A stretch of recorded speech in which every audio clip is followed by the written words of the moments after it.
I want to begin, though, with a conservative radio host who calls the Zimmerman trial a sideshow. Larry Elder is the host of The Larry Elder Show on KABC and also the author of Dear Father, Dear Son, and he joins me now. Larry Elder, welcome to you. Welcome. Thank you very much for having me. I appreciate it. You've been pretty scathing about my interview with Rachel Jeantel. Why? I was, because you weren't doing her any favors by condescendingly trying to convince her that she's a victim. This is a young lady who didn't apply herself, a 19-year-old who's still in high school. Instead of saying, young lady, take this as an opportunity to take stock of your life, you treated her like she was a victim. And that's how you're doing this whole thing about race and racism. 7,000 murders last year, Piers, of black people. Almost all of those were committed by black people. Since Trayvon Martin has his unfortunate death, there have been 480 blacks killed in Chicago alone.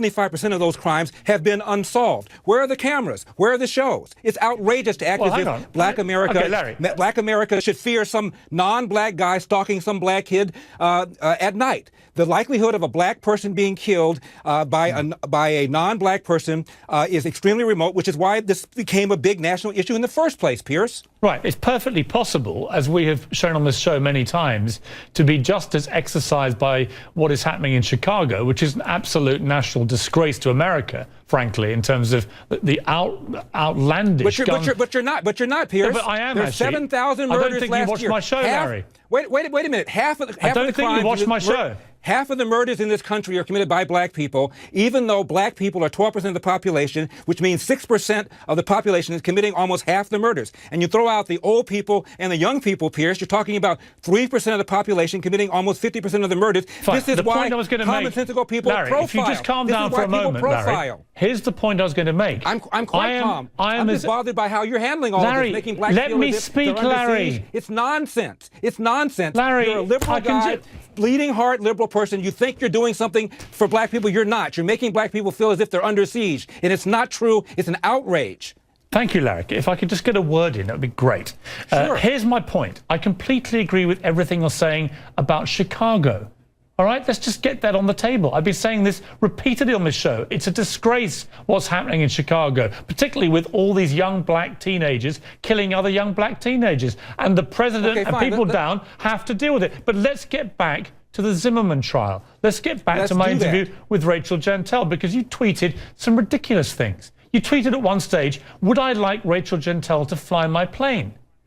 Why would you say that? I'll tell you why I said that, Piers. I'll tell you why I said that, because after you interviewed her, you condescendingly went on television the next morning and called her one smart cookie. Bull. Why don't you hire her as a nanny? Let's see how smart she is. It's a condescending kind of thing that a lot of white people say to black people. I think you're stupid for saying that kind of thing to try to get black people. That wasn't my question. That race and racism. Do you think Rachel Jeantel is when it doesn't? Do you think she's stupid, Larry? In America anymore, Piers. Racism is not a major problem in America anymore. The number one problem facing black people are the large number of black people born outside of wedlock. 75%.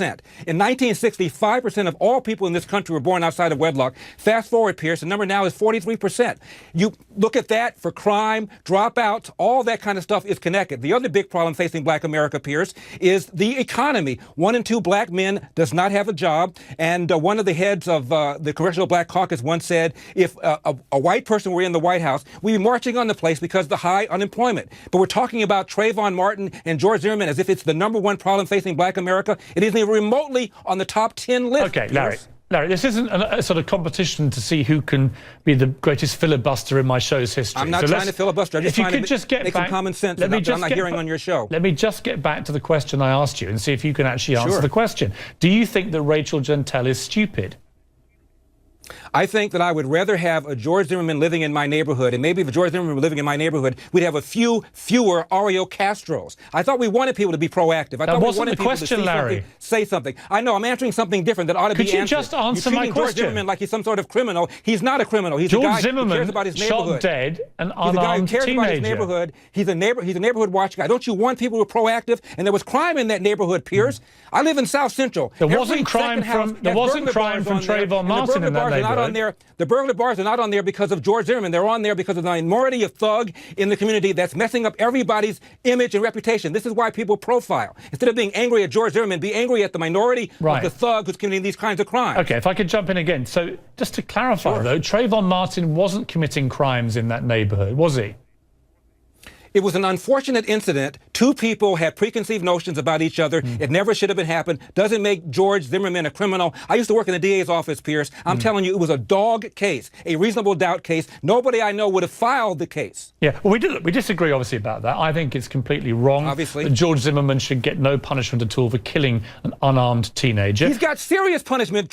He can't go anywhere. Are you kidding? He's a marked man. Well, he's going to be sued civilly. He will never have a moment of peace. He killed somebody. Morally, he's got to deal with that, Piers. He recognizes that. He's not an Larry, he's not if I may he respond, recognizes what he did. If I may respond. Sure. You know, some people would say that he's got it easy compared to Trayvon Martin, who he killed. So much as people feel sorry for George Zimmerman not being able to lead the life perhaps he wished he could, at least he can lead. At least he can lead a life. At least he can lead a life. Wouldn't it have been nice to have had a George Zimmerman in Cleveland and maybe already? I don't want George Zimmerman doing my neighborhood watch patrol. No, I don't. 10 years, I don't. People. I've got 3 teenage sons, Larry. I don't feel comfortable having somebody like George Zimmerman marching around as some wannabe vigilante, armed with a gun, potentially killing my kids as they come home from a store with a bag of Skittles and a can of soda. No, I don't. I don't feel comfortable. You live in a wealthy neighborhood, gated community, plenty of security. You don't have to worry about that. Live in South Central. Come down to South Central sometime. See what's going on down there. They're not worried about George Zimmerman. They're not worried about Mark Furman. They're worried about the thug down the street coming from a single-parent household. And that situation has been created by the left-wing people like you who feel sorry for people, and therefore you want government to take care of them. If you think government is the way to happiness and prosperity, go to an Indian reservation sometime and see how they're living. Okay, Larry, I do feel sorry for some people. That is true. I wasn't aware that was a terrible offence. But let me get back to Rachel Jeantel again, because you were very scathing. You were scathing. The wrong things to do, Piers. Larry, let me speak, Larry. If you recommend the wrong things to do. If you tell people, oh, I feel sorry for you. Oh, this person's a bigot. Oh, this person shouldn't have cross-examined you the way he did. Then all you're doing is creating a victim. You're telling Rachel Jeantel that she shouldn't have to work hard. She shouldn't have to work on her diction. She shouldn't have to improve her grammar. Just have her wave the flag of victimhood, and she'll be perfectly okay. It is an outrage that the left has done to black people, and you are part of this parade. Thank you, Larry. Just out of interest, how many languages do you speak? I don't speak Ebonics as well as Rachel, if that's what you mean. No, how many languages do you speak was the question. And the relevance of that is what? You don't think she's a smart cookie. She speaks 3 languages fluently. How many do you speak? Oh, really? You think she's a smart cookie? So you want to bring it back to Rachel. That's not what we're talking about I here, think Piers. you've been... We're talking about I want to bring it back to Rachel, because that was why I booked you, Larry. How you treated black people like children to whom the truth cannot be told. Rachel Jeantel needs to get her act together. If my mother were alive, she would say, how dare she speak like that? Do you know her educational background, Larry? When I was in the 3rd grade, I know how she presented herself on the jury. Larry, do you know her educational background or not? People evaluate you based on the way you express yourself. Larry, do you know her educational background? This woman, this young 19-year-old black woman that you are eviscerating for her lack of intelligence, do you have any idea about her background? Why don't you hire her if she's so sharp as a co-host? That wasn't the question, Larry. She's one smart cookie. Do you Why don't you hire know her her educational background? Yes or no? I know how she came across on the jury. That's all I need to know. That wasn't my question, Larry.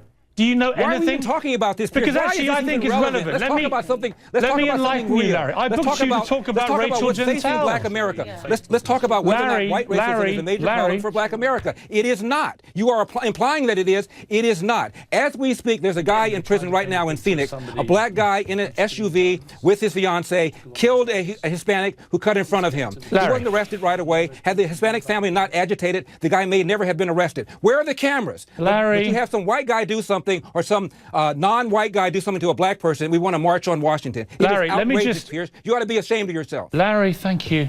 If I could just bring you up to speed on Rachel Jeantel, this woman that you think is so stupid.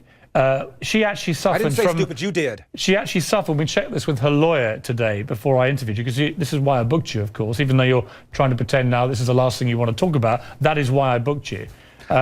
Rachel Jeantel, when she was young at school, had a lot of time off school and fell behind because of illness. That was why she wasn't able to go to school. She was actually doing very well. She was at B grade at high school until her great friend Trayvon Martin was shot dead by George Zimmerman. Wait a minute. I haven't finished. She sounded to you like somebody you want to hire in any kind of capacity? Her grades have since slipped to 2-something because of the stress that she suffered, understandably, from the death of her friend Trayvon. She's now been offered a chance by Tom Joyner and his people from his foundation to go to college. She wants to get those grades back up and make something of herself. Why would why would you? I think that's wonderful, Piers. Why would you be so scathing about Rachel Jeantel and so patronizing to a young woman who's clearly been through an appalling ordeal and who, when I interviewed her, I found to be a smart cookie, like I said.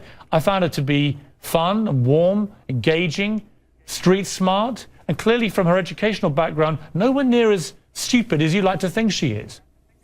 Once again, I never used the word stupid. You did. She was the most important witness in a murder trial. It was she was standing between George Zimmerman and 30 years in jail, and for you to act as if she was somehow abused by Don West, whose job was to make sure his client didn't go to jail, is outrageous. And as far as education is concerned, I applaud Mr. Joyner. He's done a lot of work in the black community for education, and I would recommend, Pierce, that we do something about the 50% dropout rate in the inner city and about the fact that President Obama opposes allowing parents to use vouchers to get their kids out of bad government schools and into a better school so they can have a possibility to get to the middle class. That's what we ought to be talking about here, instead of some aberrant situation like George Zimmerman going to somebody that he thinks is suspicious, and they have an exchange, and there's an unfortunate death, as if somehow that's some sort of indictment of America, and black people should look over their shoulders every night and act as if some white guy is going to jump out of a bush and get them. It is outrageous. Hard work wins. Get an education.